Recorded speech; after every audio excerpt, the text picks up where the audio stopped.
all of them?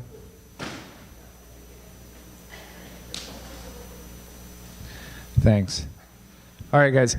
I'm going to pray, and we're going to get started. And I'm actually going to start chapel today because of what we're talking about. And then I'm going to hand it off to some other presenters, and we'll end that way. But let's start the way we always do, with a word of prayer. Hats off.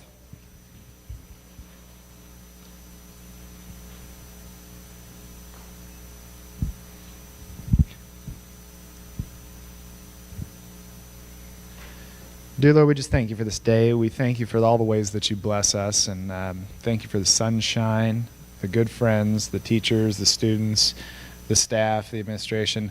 We just praise you and thank you so much for the opportunity to come to a school where we are a community that can openly worship and honor you with our actions, with our words, and with what we do in our community and our world around us. So, Lord, we just thank you so much. Please continue to bless us in the ways you have been. We praise you and pray all these things in your awesome name. Amen. All right, guys. So I'm here to talk for a specific reason, and as my prayer alluded to, it has something to do with the ways that we as a school affect our community and the world.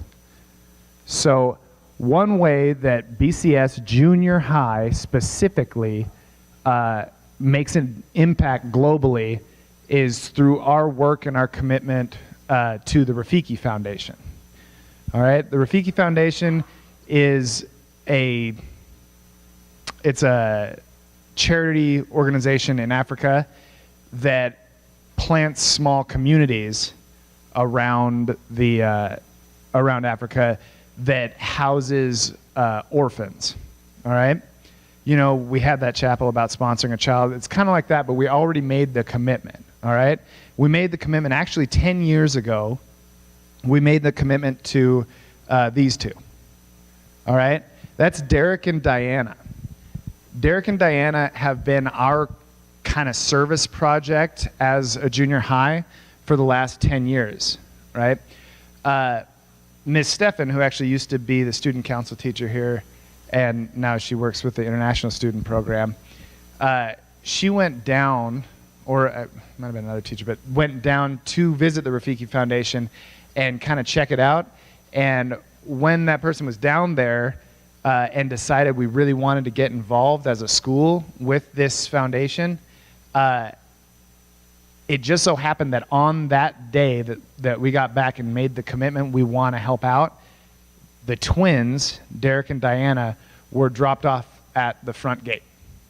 So the way this works is if you are a orphan at the Rafiki Foundation, you have no family. All right? It's not parents couldn't take care of you type thing. It's a lot of times the parents are either passed on, and then there's no close relatives or extended relatives that can take you in. So Derek and Diana have nobody, and in order for the foundation to raise Derek and Diana, it comes at a cost. And so they work that cost out. That cost has actually gone up since then, but when we made this commitment, the cost was $20,000 per child to sponsor them from birth through age 18 when they leave the foundation. So we made that commitment. So that's $40,000 that we pledged and said, we as a BCS community will pay that. Well, we paid off like $20,000 in a big drive the first year. All right? And then since then, we've been keeping up with it in a specific way. And I'm going to get to that way in just a second. But I wanted to tell you a little bit about the Rafiki villages.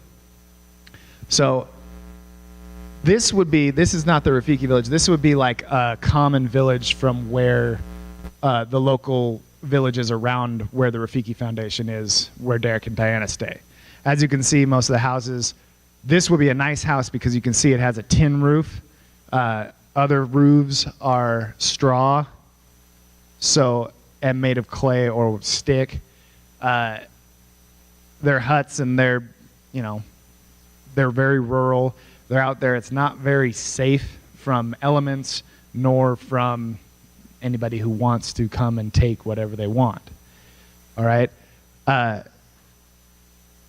What the Rafiki villages do is they provide a wall that goes around the whole compound, as well as well-built structures. All right? So this is kind of a bird's eye view of the Rafiki Foundation. There's a wall that travels all the way around it.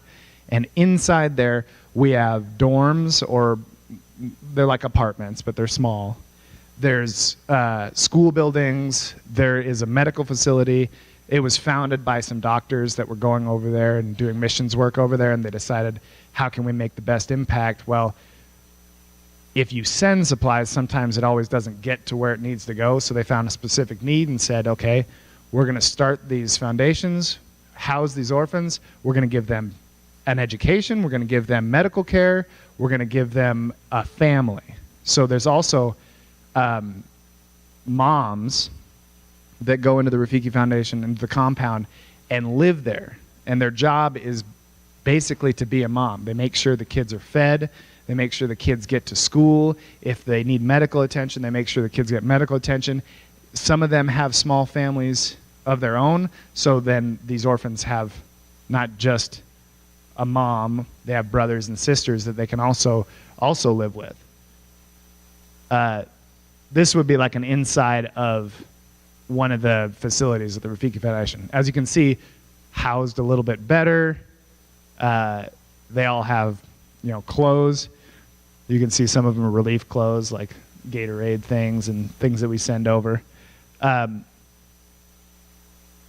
are just schools inside the compound where it's safe. You can see walkways are paved. They've got overhangs. They've got things we take for granted that they didn't have in their normal villages, right? I mean, for them, it's a real good chance at life, as opposed to not such a great one in their local villages. Oop. They go on trips, field trips. They get transportation, which otherwise maybe they wouldn't ride in cars or wouldn't get a chance to go anywhere. Dining halls, they get 3 meals a day. This is the medical building. They have power, they have all that. Here's one of the classrooms. Right? It's still small, but it's a lot better than the other classroom, I think, that they would be staying in otherwise. So this looks like an abandoned classroom because maybe they didn't have enough children to fill it, or there wasn't enough children that were attending. This is actually Derek and Diana, a little bit older. They're the ones on the right there. More of the village, more of the children to make you guys feel like you need to make a difference in their lives. But what I want to talk about is how we help them now. And some of you guys may remember this, but we help them now with the Bite of BCS. Okay? The Bite of BCS is an opportunity that we have for you guys to get involved for not making like a monetary donation necessarily, but it's a fun way for all of us to serve them by serving our own community. So all the junior high students will go to your 5th period classes, and I'm going to have Mitchell and Reese come up and talk about it in a little bit of how that's going to work. But you're going to go to your classrooms, and you're going to come up with ideas, and you guys are going to feed the junior high and the high school. How many people remember this from last year? How many people ate a lot last year? Right? It is a huge opportunity for you guys to bring in food, and it's all donated from you guys. You guys pick a theme, you come up with who's bringing what, and you provide everything from the food to the utensils to the paper plates to the cups, the crock pots that it has to warm in. You got to bring those back. But we set up outside in the courtyard this just like a fair, like booths of food where you can go from spot to spot to spot and eat. And all you have to do is pay $5, and it's whatever you want. All right? So whatever you want, $5, and you go around. And we also serve the high school too. So it's crazy out there. It's fun too. It ranges from root beer floats to whatever. You guys as a class will pick a theme, and I'm going to have Reese and Mitchell talk about that. But real quick, I want to tell you, the children are 10 years old now. We committed $40,000. We're at $32,400. All right? Some of you guys may have seen the jug that we have out there with the same picture on it during all your deli visits. You may have wondered what it is or maybe not cared, but we raise about $1,000 to $1,000 plus a year through the Buy to BCS, right? If we keep at this rate, it's going to be close to paying off our commitment by the time they turn 18. So we're trying to jumpstart our giving a little bit by just saying, you know, you buy something at the deli for $1.50, you give $2, that 50 cents, rather than pocket it or buy the extra fruit snacks that you need or don't need. You just put that 50 cents in the jug, the 5-gallon water jug, right? And I know that if we can, before the Buy to BCS, which is going to be the 26th of May, I know that we can fill that thing. So that's my challenge to you guys, is that on top of, because you're going to get $5 from your parents, or you're going to save $5 from now to then to pay for your lunch. By the way, the deli's closed during the Buy to BCS. There's no need for it because you guys, there's lots of food. All right? I know that if you will get that $5, but in the meantime, all those deli visits that you'd make 3, 4, 6 times a day, you guys can do this and just drop a coin in. So that's my challenge to you. I'm going to have Reese and Mitchell come up right now, and they're going to tell you a little bit about how the process is going to work for those of you that need a refresher and those of you that haven't heard it before.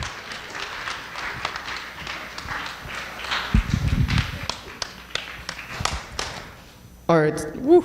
So we're going to talk about the procedure to the prep day for Buy to BCS.